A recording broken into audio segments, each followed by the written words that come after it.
ሰላም ጤና ይስጥልን ውድና የተከበራችሁ የዚች ቤተሰቦች እንዴት ናችሁ? ላይክ፣ ሼር፣ ሰብስክራይብ አድርጉ። አሳዛኝ ዜና ነው። ጓደኛን አትመኑ። ይሄን ቪዲዮ በደንብ ሰበር አሁን የገባ ከሚስ ወርልድ ኢትዮጵያ እህት ግድያ ጋር በተያያዘ ያልተጠበቁ ሁለት ሰዎች በቁጥጥር ስር ዋሉ።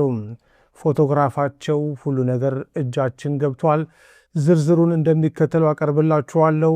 ሁላችሁም እስከ መጨረሻው ተከታተሉት። ነገሩ ፊልም ነው የሚመስለው። ወዳጅ ከለላ መሸሸጊያ ይሆናል ተብሎ ይታሰባል። ለዲዛይነር ቅዱሳን ይርጋለም ግን ወዳጅነት የሞት ወጥመድ ሆኖ አረፈው። የ2026ቱ የሚስ ወርልድ ኢትዮጵያ የውበት ንግሥት የሩት ይርጋለም ታላቅ እህት የሆነችው ቅዱሳን በሞዴሊንግ ዓለም ውስጥ ስኬትን ከምትመኘውና ከእህቷ ጋርም የትምህርት ቤት ትውውቅ ከነበራት ቅድስት ሙሉቀን ጋር የጠበቀ ጓደኝነት ነበራት። ሆኖም ከዚህ ጓደኝነት ጀርባ ጥልቅ የሆነ ምቀኝነትና አደገኛ ሴራ ተሸሽጎ ነበረ። ሁሉም ነገር የተጀመረው ዓርብ ዕለት በተደረገ አንድ የስልክ ጥሪ ነው። ለአንድ ዓመት ያህል ተጠፋፍታ የነበረችው ቅድስት የናፍቆት በሚመስል የጓደኝነት መንፈስ ለቅዱሳን ደወለች። አዲስ ኮንዶሚኒየም ተከራይቻለሁ፣ መተሽ ቤቴን እይልኝ፣ ደግሞም የማገናኝሽ አዲስ የሥራ ዕድል አለ በማለት የጓደኛዋ ልብ አባበለች። በጓደኛዋ ላይ አንዳችም ክፋት ያልጠረጠረችው ቅዱሳን ሜክሲኮ አካባቢ ተገናኝተው አብረው ወደ ኮየ ፈጬ ኮንዶሚኒየም አመሩ። ቅዱሳን የጓደኛዋን አዲስ ሕይወት ለማየት በደስታ ስትጓዝ እየሄደች ያለችው ግን ወደ ራሷ የሞት ቀጠሮ ነበረ። ኮየ ፈጬ አዲሱ ኮንዶሚኒየም ደጃፍ ላይ ደርሰው ወደ ቤት ሲገቡ የነበረው ወዳጃዊ ድባብ ቅጽበታዊ በሆነ ሽብር ተተካ። ቤት ውስጥ አድፍጦ ይጠብቅ የነበረው የቅድስት ፍቅረኛ ደሳለኝ ቅዱሳን ድምጿን አውጥታ እንኳን እርዳታ እንዳጣራ አፍኖ አሰራትም። ያመነቻት ጓደኛዋ እጅ ከፍንጅ ለሞት አሳልፋ ሰጠቻትም። አጋቾቹ ወዲያውኑ የሟች ቤተሰቦች ጋር በመደወል የ2 ሚሊዮን ብር ቤዛ ጠየቁም። የቤተሰብ ልብ በጭንቀት እየመታ የድርድር ሀሳቦች ሲለዋወጡም አጋቾች አንድ ዘግናኝ እውነት ተገነዘቡ። የጠየቁትን ገንዘብ ቢያገኙ እንኳን ሟች በቅርበት ስለምታውቃቸው ነገ ሚስጥራቸውን አሳልፋ እንደምትሰጣቸው አሰቡ።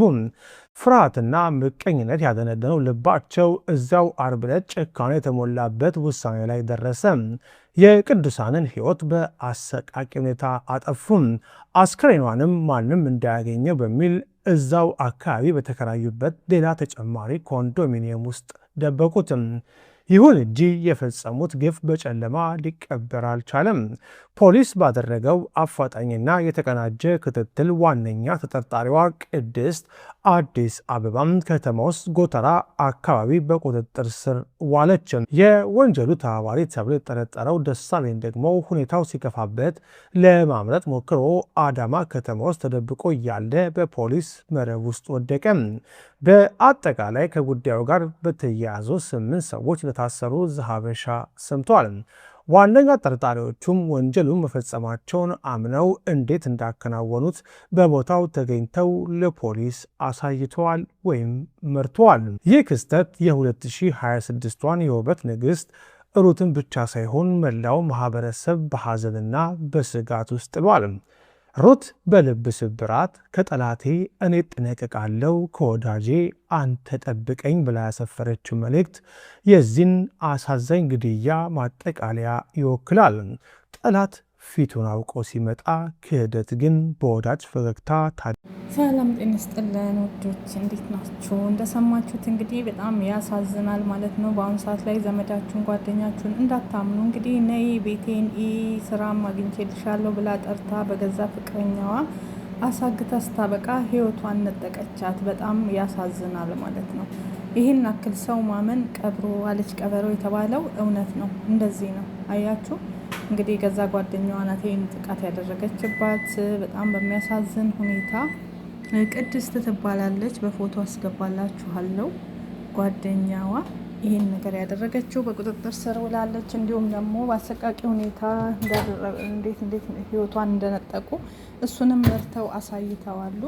በጣም ያሳዝናል። የጭካኔ ጥግ ምን ሊገኝ ነው አሁን? እስኪ አንድ ሰው አንድን ሰው ህይወት ነጥቆ በቅናት ምን ይገኛል? ምንድን ነው የሚገኘው? እረ ምን አለ ሁላችን ልባችን እንደ አዶናይ በሆነ እውነት ለሰው እድገት ለሰው ክብር ቢኖረን ለሰው ፍቅር ቢኖረን ማለት ነው። እዚህ ጋር እንግዲህ አዶናይ እንደምታዩት ይሄን ልጅ ማለት ነው አፋልጉኝ ብሎ ነበረ አምጥቶ ስልክ ስጦታ ብዙ ነገር እያደረገለት ይገኛል አዶናይ ማለት ነው። የዚህን ልጅ ታሪክም እግዚአብሔር አምላክ ይለውጠው። ምክንያቱም ባለፈው ትዝ የሚላችሁ ከሆነ ያቺ ልጅ የጥቁር ቆንጆዋ ማለት ነው እሷን አንድ ልጅ ፎቶዋን ሚዲያ ላይ አጋራ። በአንድ ጊዜ ህዝቡ ተረባረበ ስለ እሷ ቁንጅና ውበትና ወደ አዲስ አበባ መታ ታሪኳ እንዲለወጥ ብዙ ስራ እየተሰራ ይገኛል ማለት ነው በሚስተር አብነት በኩል ማለት ነው። ዛሬም ደግሞ ይሄ ልጅ እንደዚሁ እንደምታዩት እግዚአብሔር አምላክ ታሪኩን እንዲቀይር ሲል እንደዛ ተንደርድሮ መጥቶ በፍቅር የአዶናይን እጅ አሳሳሙ በጣም ሰውን ጉድ ያስባለ ነበረ ማለት ነው። አዶናይም ያንን እሱ አላየም በዛን ሰዓት፣ ግን በኋላ ላይ ግን ይሄን ፎቶ ሌላ ሰው ለቆት እንደ ድንገት ሲያየው በጣም ተገርሞ ይሄ ልጅ አፋልጉኝ እዛን ሰዓት አላየሁትም አለ። ከዛም አመጣው ሄዶ ተቀበለው። ከመጣ በኋላ እስከ አባቱ የልጁ ታሪክ ደግሞ የሚያሳዝነው እናቱ ጥላው ሄዳ ነው ማለት ነው። እስኪ ላስገባላችሁ ሙሉውን ቪዲዮ። አባት ነው የሚያሳድገው ማለት ነው። በጣም ያሳዝናል።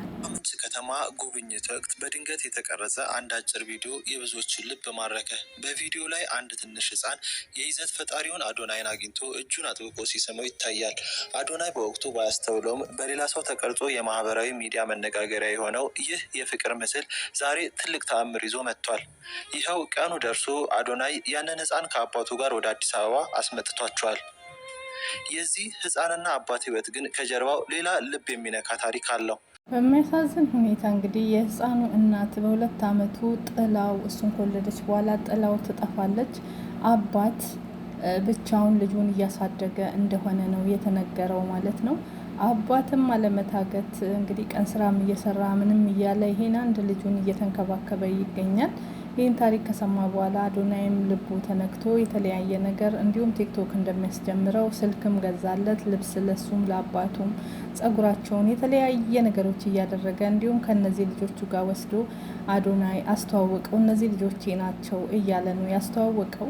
ልጆቼ ናቸው እነዚህ ተዋወቃቸው፣ ለነሱም ይሄው እንግዳ አመጣውላችሁ እያለ እንግዲህ አዶናይ ይሄኛውንም ልጅ ቢወስደው እንደኔ ደስ ይለኛል። ወደ አባቱ ከሚለቀው ወስዶ ከነዚህ ልጆች ጋር አብሮ ቢያሳድገው ጥሩ ነው። ምክንያቱም ደህና የትምህርት እድል ያገኛል። አክብረትንም እንደዛው እንደምታዩት እንግዲህ ወስዶ እያሳደገ እየተንከባከባት ከእህቱ እኩል ዝንጥ ብላ እንደ ሀብታም ልጅ እያደገች አይታችኋል ማለት ነው። እና አዶናይ የሚበረታታ ነው። ለአዶናይ ላይክ ስታደርጉ፣ አዶናይን ፎሎ ስታደርጉ፣ ለአዶናይ ጥሩ ኮሜንት ስትጽፉ አዶናይን ሳይሆን ያገዛችሁት እነዚህ ጎዳና ላይ የወደቁ ወላጅ አልባ ልጆችን እንዳገዛችሁ ልባችሁ ማመን አለበት።